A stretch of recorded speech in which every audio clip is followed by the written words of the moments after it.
The cold came early that year in Nashville. By the first week of November, the kind of wind that cuts through jackets and settles in your bones had already moved in like an unwelcome tenant. Leaves had stopped falling. The sky stayed the color of old dishwater from morning until dark. And on a Tuesday afternoon, a woman named Clara Simmons drove a 2009 Honda Civic with a cracked rear bumper down Clover Street. 4 kids buckled in behind her, telling herself that this time would be different. It had to be. She had made the same drive, metaphorically speaking, 11 times in the past 4 days. 11 addresses pulled from rental listings, 11 phone calls, 11 moments of cautious hope. 2 landlords had stopped returning her messages once she mentioned the children. 3 had said the unit was already taken, though the listing stayed up for days afterward. 1 had asked, with no particular shame, whether she had a co-signer, someone with a real income, he'd said, as if her 40-hour weeks at the laundromat were something she'd invented. This one was different, she told herself. Douglas Harmon had sounded reasonable on the phone. She'd been upfront. 4 kids, ages 9, 7, 5, and 18 months. Single income, but steady. She could cover the deposit in 2 installments. He'd said, "Come on by, we'll take a look." He hadn't hesitated. He hadn't gone quiet the way some of them did when she said the word 4. She reached back and adjusted Lily's blanket without taking her eyes off the road. Lily was strapped into her car seat, cheeks flushed from sleep, one small fist curled under her chin. 18 months old, and already the most peaceful person Clara had ever known. "Are we almost there?" Sophie asked from the middle seat. 7 years old, already reading people's faces the way some kids read picture books. "Almost," Clara said. "Is it nice? I haven't seen it yet. But is it going to be nice?" Clara caught her daughter's eyes in the rearview mirror. Sophie had her father's eyes wide and brown and quick to fill up. Clara had learned not to lie to that face. "I hope so, baby." In the back row, Owen sat with his hands on his knees, looking out the window, 9 years old, and already carrying himself like someone who'd been asked to grow up faster than he was ready for. He hadn't complained once in 4 days, hadn't asked where they were going to sleep, hadn't pushed back when Clara woke them all early each morning to load back into the car. He just watched, helped buckle Lily in, held Mason's hand in parking lots.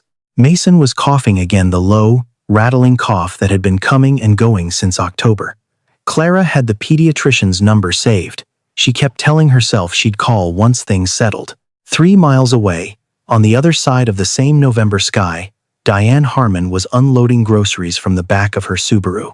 The house was a colonial on a quiet cul-de-sac, white siding, black shutters, a front porch that looked like something from a catalog. Douglas had bought it in 2003 and spent the better part of a decade restoring it. He was proud of it in the way some men are proud of things they've built, even when what they've built is mostly a way of keeping the world at a manageable distance. Diane carried the bags inside, set them on the granite counter, and stood for a moment in the silence of the kitchen. Douglas's truck was in the driveway. He was home, but she couldn't hear him. Just the hum of the refrigerator and the faint sound of a football pregame on TV somewhere down the hall. She put the milk in the fridge, then the eggs. Then she stood at the counter a little longer than necessary, looking at nothing in particular. That morning, Douglas had mentioned something over coffee offhand, the way he mentioned most things he'd already decided. "Had a woman call about the rental," he'd said. "Says she's got 4 kids. I told her to come by this afternoon, but I'm going to have to say no. 4 kids in that house. Not happening." Diane had nodded. She'd said the way she sometimes did when she was thinking something she didn't say out loud. She was still thinking it now. She pulled on her coat, grabbed her keys, and drove to the community center for her Tuesday shift. She read to elderly residents for 2 hours, helped a teenage mother fill out a housing assistance form, and drove home in the dark, telling herself she had done her part for the day. Clara pulled up in front of the rental property at 3:47 the afternoon. It was a small house, 1-story, beige siding, a maple tree in the front yard that had dropped most of its leaves. Compared to what she'd been looking at, it was perfect. Quiet street, small yard where the kids could play, a driveway. She sat in the car for a moment just looking at it. Please, she thought, not to anyone in particular, just out into the universe, or wherever prayers go, when you're too tired to direct them properly. Please just let this one work. She got the kids out of the car, wiped Mason's nose, straightened Sophie's collar. Owen picked up Lily and held her against his hip without being asked, the way he always did now. Clara had told him more than once that Lily wasn't his responsibility. He kept doing it anyway. She knocked. Douglas Harmon opened the door and looked at her, the way people sometimes do when they've been expecting one thing and gotten another. His eyes moved quickly from Clara's face to the kids, down to Mason, who chose that exact moment to cough, then across to the car at the curb, then back up. Something shifted in his expression. Not cruelty exactly, something smaller and quieter than that, and somehow worse for it. "Mrs. Simmons," he said. Not a question. "Yes. We spoke on the phone. I remember." He looked at Lily, who was watching him from Owen's arms with her head tilted sideways. He looked at the backpack on Clara's shoulder, the one with the broken zipper held together with a safety pin. He did not open the door any wider. "I appreciate you coming out," he said, "but I've been thinking about it, and this house, it's not really set up for a big family. Lot of things could go wrong. I'd be liable." Clara kept her voice even. "I have references. I brought paperwork, my employment verification, pay stubs, for the last 3 months. It's not about that." He said it gently, which was almost worse than if he'd been rude. "Then what is it about?" He didn't answer. He just looked at her, and in that look was the whole calculation. 4 kids, old car, broken zipper, no husband. And the answer came out the same way it always does when someone has already made up their mind. "I'm sorry," he said. "Good luck to you." The door closed. Clara stood on the front step for a long moment. The maple tree moved in the wind. Lily reached out and grabbed a fistful of Owen's jacket. Owen looked up at his mother. He didn't say anything. Neither did she. She turned around, loaded her children back into the car, and sat behind the wheel with both hands in her lap. She did not cry. Not yet. Owen was watching. She sat in the car for 4 minutes before she started the engine. Not because she had somewhere to go. Because she needed 4 minutes to become the version of herself her children needed her to be, the one who had a plan, or at least looked like she did. The one who didn't let the tremor in her hands reach her voice. Owen was still watching her from the back seat. He always knew. He'd known since he was 6 years old, and she'd told him his father wasn't coming home, not the way she'd said it, but the way she'd stood at the kitchen sink afterward and gripped the edge of the counter until her knuckles went white. Children who grow up watching their mothers survive, things become very good at reading silence. "Okay," Clara said. "To no one and everyone. Okay." She pulled out her phone. The screen had a crack across the lower right corner from when Sophie had dropped it in August. She opened her contacts and scrolled to the number she'd already called twice that week. The shelter on Dickerson Road picked up on the 3rd ring. She already knew what they were going to say. "We're at capacity," the woman said, not unkindly. "We've been at capacity since Friday. You can call back Thursday, and we'll put you on the wait list." "I have 4 kids," Clara said. "The youngest is 18 months. A pause. "I understand. I'm sorry. We just don't have the beds." She hung up, scrolled down, called the church shelter on Gallatin Avenue, the one that had a family wing, according to their website. The phone rang 7 times and went to voicemail. She tried the Salvation Army next. A man told her their family unit only had 1 opening and it had been filled an hour ago. He gave her 2 more numbers. Clara wrote them on the back of a gas receipt and called the first one. Disconnected. The second, a women's crisis center on the east side, told her they could take her and Lily, but not the older 3. "I can't separate my kids," Clara said. "I understand," the woman said. "I really do. But that's our policy for children over. They're 9, 7, and 5, Clara said. "The oldest is 9. Silence on the line. "I'm sorry," the woman said finally. "I wish I had a different answer." Clara lowered the phone. In the back seat, Owen had put his arm around Mason without making a thing of it. Mason had stopped coughing and leaned into his brother and closed his eyes. Clara looked at the $47 in her wallet. The cheapest motel within driving distance charged $65 a night. She was $9 short, and that was before food, before gas, before the inhaler Mason needed refilled. "Mom?" Sophie's voice was small. "Yes, baby. Are we going to sleep in the car tonight?" Clara turned around. Sophie was looking at her with those wide brown eyes, not frightened exactly, but braced the way children look when they're preparing themselves for an answer they already suspect. "No," Clara said. "We're not." It wasn't a lie, she told herself. It was an intention. She made one more stop before the dark settled in completely a gas station convenience store on Riverside Drive. She had exactly enough for a small carton of milk, a package of crackers, and a single-serve cup of applesauce for Lily. She fed Lily in the back seat while the others shared crackers. Nobody complained. That was the thing about her kids that she couldn't think about too directly, because when she did, her chest went tight in a way that made it hard to breathe. They were so good. So quietly, uncomplainingly good. Sophie broke her portion of crackers in half and gave some to Mason without being asked. Owen held his portion but didn't eat it, and Clara noticed he slipped it into Mason's lap when he thought she wasn't looking. "You need to eat," she told him. "I'm not that hungry," he said. She looked out the window instead, at the darkening sky, at the gas station lights buzzing orange in the early evening, at the people going in and out with coffee cups and lottery tickets, ordinary and unremarkable in their warmth. "Mom," Owen said. "Yeah, I think it's going to be okay." She didn't turn around. If she turned around and looked at his face when he said something like that, she was going to lose it entirely, and she couldn't afford to lose it. Not yet. "I know," she said. "Me too." She found the bus stop at 7:45. It was on the edge of Shelby Park, an older covered shelter that the city had stopped maintaining when the route was rerouted 3 years earlier. The roof still held. The three-sided enclosure blocked the worst of the wind. There was a long bench along the back wall, and the overhang kept the ground beneath it dry. Clara parked on the grass beside it and unloaded the kids with the quiet efficiency of someone who had stopped allowing themselves to feel the full weight of what they were doing. She spread the single blanket they had a fleece throw she kept in the trunk for long drives across the bench. She settled Lily against the wall in the corner, the most sheltered spot, and took off her own coat and layered it over the baby like a second blanket. Underneath, she wore a thin thermal and a knit sweater. The cold found her immediately.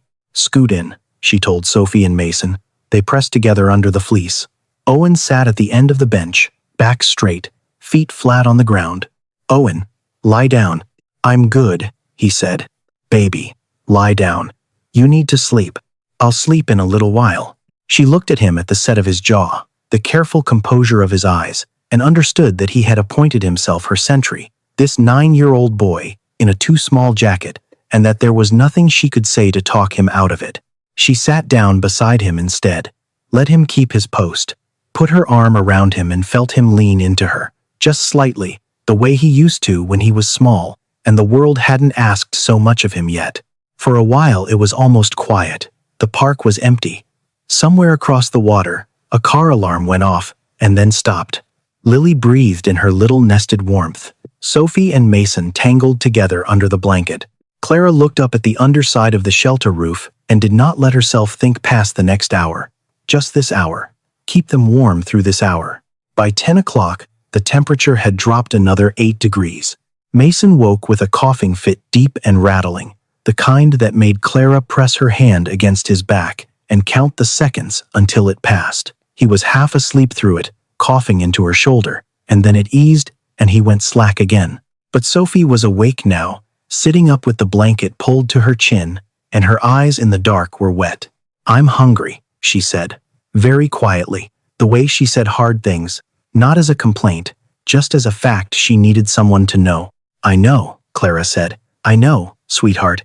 Tomorrow morning I'm going to get you something warm. Pancakes, okay? With the little butter pats." Sophie didn't answer. She lay back down and pulled the blanket over her head. Clara began to hum, low and soft, a song she'd sung to all 4 of them at different points, something her own mother had hummed to her, wordless, more texture than melody. Her voice didn't waver. She had trained it not to waver. Lily stirred, turned her head, and in her sleep closed her fingers around Clara's index finger. That small grip, warm and absolute and utterly trusting, was what finally broke through. Not the cold, not the hunger, not the closed door on Clover Street. Just that.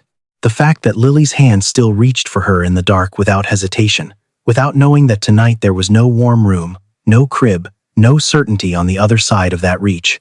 Clara pressed her lips together and looked up at the roof and breathed in through her nose, slow and controlled, until the wave passed. Owen was still awake beside her. He said nothing. He just reached over, without looking at her, and rested his hand on top of hers. She turned her palm up and held it. At 11:15, Diane Harmon pulled out of the community center parking lot and turned south on Davidson Street. She was tired in the particular way she got tired after Tuesday shifts, not physically exhausted, just hollowed out in a way that sleep didn't always fix. Tonight, she'd helped a woman named Patricia fill out her third housing application in 2 months. Patricia had 2 boys and a sister's couch, and a persistence that Diane found both admirable and quietly heartbreaking. Diane had printed the forms, walked her through each section, told her the same things she always told people in Patricia's situation: keep copies of everything, follow up in writing, don't let them tell you the process takes longer than it does. She'd said the right things. She always said the right things. She turned onto the parkway that ran along the edge of Shelby Park. It was the long way home, but she drove it out of habit. Something about the water on the left side of the road, the dark quiet of the park at night, helped her decompress before she walked back into the house and became Douglas's wife again, instead of whoever she was when she was somewhere else. The heater in the Subaru was running full blast. She had a travel mug of chamomile tea in the cup holder, still warm. The seat was heated. She'd forgotten the seat was heated until she'd sat down and felt it, and thought, almost guiltily, oh, that's nice. She was thinking about Patricia's boys when her headlights swept across the entrance to the old bus shelter. She almost didn't stop. That was the thing she would think about later, in the dark of her own bedroom, in the weeks and months that followed, how close she'd come to just driving past, how the mind finds ways to not see things when seeing them requires something from you. But the light caught the pale blue of a child's jacket, and something in Diane's chest pulled tight before her brain had finished processing what her eyes were telling her. She slowed, pulled to the shoulder, left the engine running and stepped out into the cold. The wind off the park hit her immediately sharp, serious cold, the kind that made her draw breath through her teeth. She pulled her coat closed and walked toward the shelter, switching on her phone's flashlight as she went. There were 5 of them. A woman sitting upright on the bench, one arm around a boy who was sitting the same way, spine straight, chin up, like they were both trying to take up as little space as possible while still holding their ground. 2 smaller children curled together under a fleece blanket, only the tops of their heads visible, and in the corner, wrapped in an adult woman's coat that dwarfed her completely, a baby sleeping. Diane stopped at the edge of the shelter. Her phone's light caught the backpack propped against the bench leg and the folded paper in the front pocket, a printed rental listing. She tilted the beam slightly. She could see the street name clearly. Her street, her house. The certainty arrived in her chest like something cold and settling, the way ice forms quietly, and then all at once. The woman looked up. Her face was composed in a way that Diane recognized immediately, not calm, but controlled. The face of someone who has been holding themselves together for so long that the holding has become its own kind of exhaustion. The boy looked up too, and his eyes, unwavering and watchful, went straight to Diane's face and stayed there. "I'm sorry," the woman said, automatically. "We're not. We'll be gone in the morning. We're fine." Diane looked at the baby in the corner, at the full-sized coat wrapped around her like a shell. Then she looked at the woman's sweater, thin knit, the kind you wore under a jacket, not instead of one. "What's your name?" Diane asked. The woman hesitated. "Clara." "How old is the baby?" 18 months. Diane nodded slowly. She didn't need to ask anything else. She knew. "My name is Diane," she said. Clara looked at her. Something moved behind her eyes, a careful assessment, the way people look at kindness when they've been let down enough times to know it can be withdrawn. Diane stood in the wind for a long moment. She thought about Douglas at home in the warm house. She thought about 30 years of dinners where she had said Mim when she should have said something else. She thought about Patricia's housing forms, which she had filled out carefully and completely tonight, and how she had driven away feeling like she had done her part. She looked at Lily sleeping in Clara's coat and understood, with a clarity that surprised her, that doing your part from a safe distance was not the same thing as actually doing it. "I'm going to ask you to come with me," Diane said. "You and your kids. I have a warm place. It has beds and a kitchen and a working heater." She paused. "You don't have to, but I'm asking." Clara said nothing for a moment. Then, "Why?" Not suspiciously, just honestly. The way people ask when they've stopped being able to afford assumptions. Diane considered the question. "Because I drove past and I stopped," she said. "And I think that means I don't get to go home and sleep warm tonight unless I do something with that." Clara looked at Owen.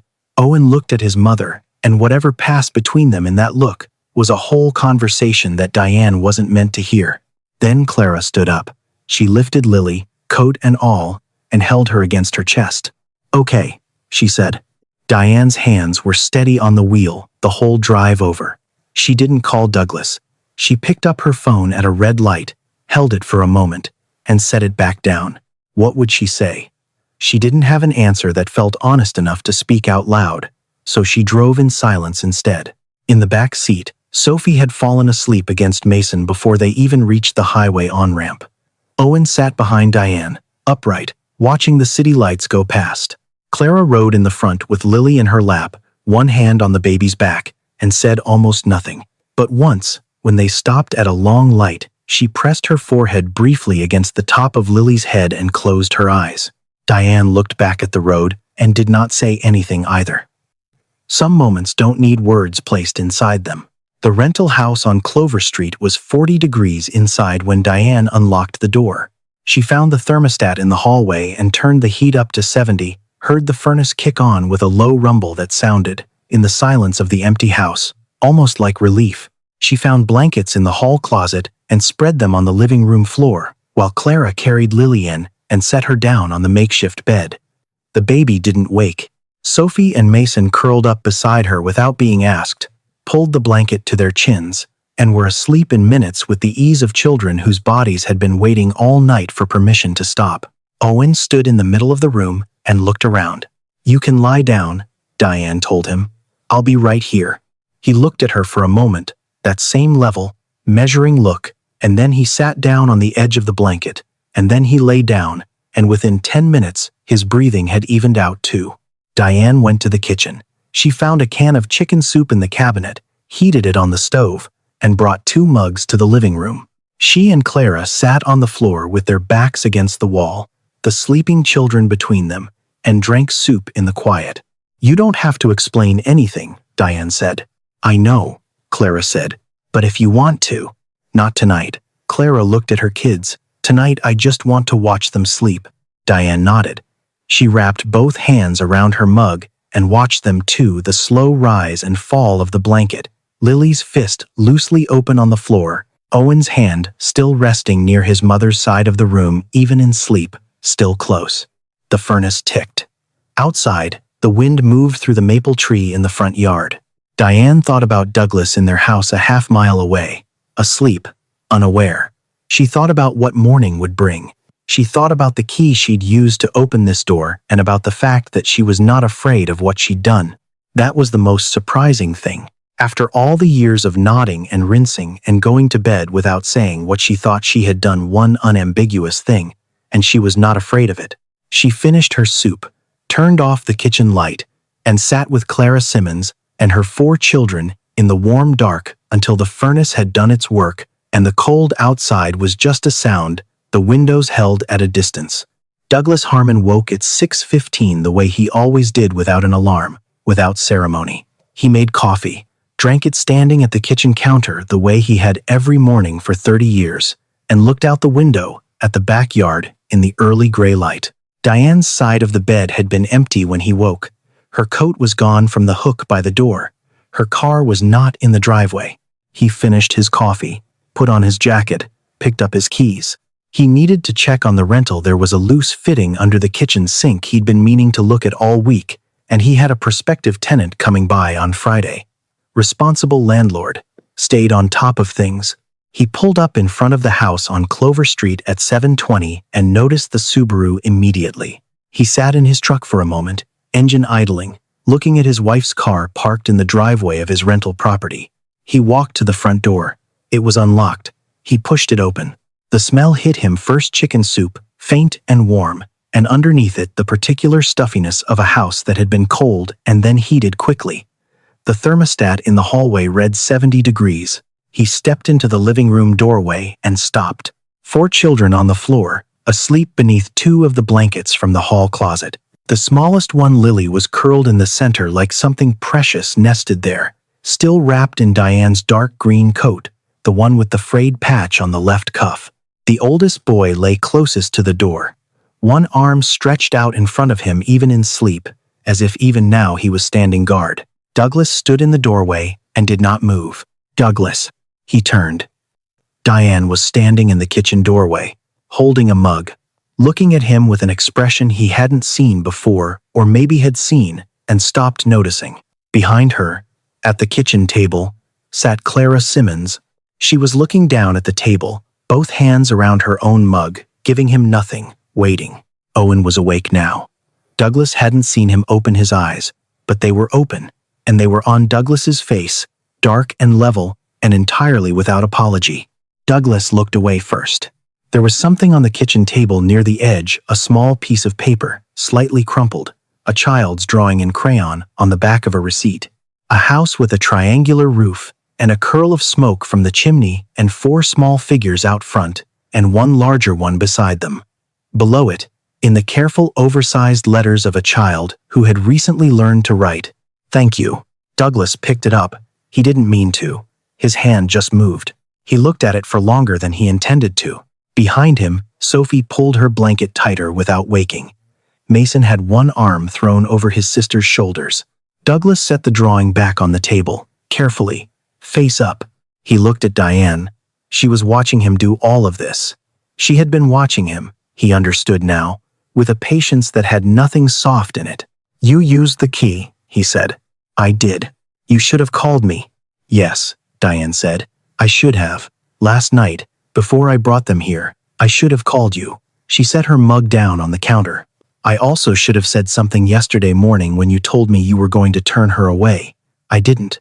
I said and I washed my plate, and I went to the community center, and I spent 2 hours helping a stranger with her housing forms, and I told myself I'd done my part." Douglas said nothing. "I found them at the bus shelter in Shelby Park," Diane said. 11 o'clock at night. 28 degrees. The baby was wearing my coat because Clara had given it to her. She held his eyes without wavering. "So, I brought them here. And I'm not sorry I did."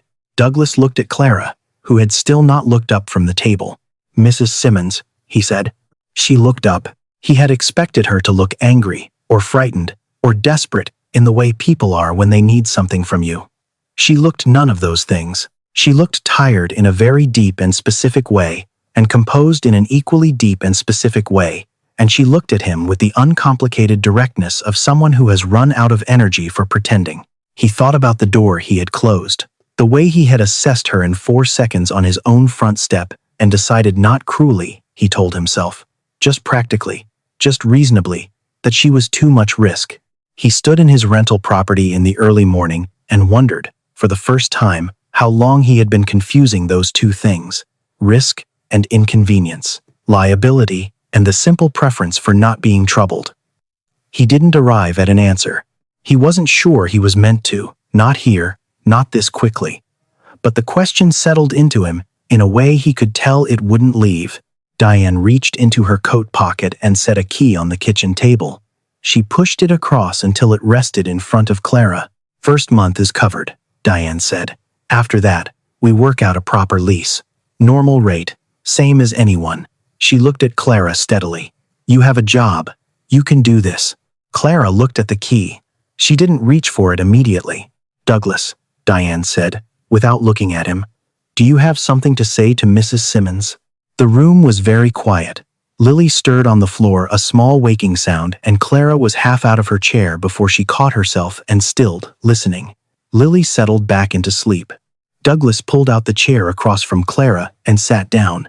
It was not a comfortable thing to do. He was a man who liked to conduct difficult moments, standing up, moving, with an exit available. Sitting down across from this woman, in the house he had refused to open to her, felt like something he couldn't easily undo. That was probably the point. He looked at the drawing on the table one more time. The house with the smoke from the chimney, the 5 figures standing outside. "Thank you," in a child's careful letters. "I apologize," he said. The words came slowly, like something he had to locate rather than retrieve, for yesterday. "What I did was wrong. I knew it when I did it, and I did it anyway." He stopped. "I'm sorry." Clara looked at him for a long moment. She didn't tell him it was fine. She didn't reassure him or make it easier. She just nodded once, without warmth but without hostility either, and then she reached out and picked up the key. Her hand closed around it. She held it the way you hold something when you have been without it long enough to understand exactly what it means. Douglas left before the children woke up. He walked back to his truck and sat in it for a while, not driving. The maple tree in the front yard was bare now, every leaf down, branches against the white sky. The house looked the same as it always had. Beige siding, concrete front step, the small dent in the aluminum gutter above the door that he'd been meaning to fix. Nothing about it looked different. And yet, he started the engine eventually, drove back down Clover Street, turned onto the main road, joined the slow morning traffic heading toward town. He drove the way you drive when you are thinking about something that doesn't resolve neatly, carefully, and without hurrying, and without being entirely sure where you're going. Inside, Diane helped Sophie and Mason with the last of the crackers while Clara nursed Lily in the corner chair. Owen sat at the kitchen table and ate in the quiet, focused way he did everything. At some point he picked up the crayon drawing. Diane hadn't realized it was his until she saw him look at it and smoothed the crumpled corner with the flat of his thumb. "You can leave it," Diane said. "If you want." Owen considered this seriously. Then he set it back on the table, face up. The crayon house, the curl of smoke, the 5 figures standing outside in the cold that was no longer their problem today. Diane put on another pot of coffee. Clara settled Lily on her hip and stood at the kitchen window, looking out at the maple tree, at the pale morning light coming over the rooftops. Outside, the last of the night's cold was burning off. The sky was doing the slow, quiet work it does every morning, lightening by degrees, almost imperceptibly, until at some point you look up and realize it has stopped being dark.